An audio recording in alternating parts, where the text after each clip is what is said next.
நீங்கள் அவன் காதில் விழும்படியாக கேட்டு பாருங்கள், அவன் கண்டிப்பாக தருவான்.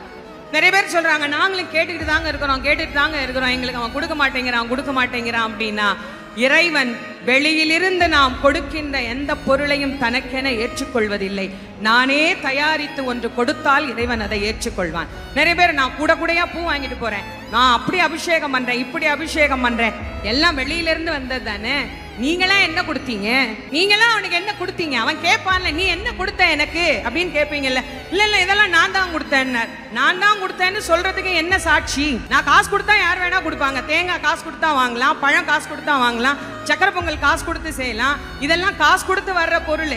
நானா உன்னை உருவாக்கி அவனுக்கு கொடுக்கணும், அது என்ன முடியும், என்ன அவனுக்கு நானா கொடுக்க முடியும்? நானா அவனுக்கு தரக்கூடிய விஷயம் என்று ஒன்று இருந்தால் 2 சொட்டு கண்ணீர், அதை தவிர வேற ஒண்ணுமே கிடையாது.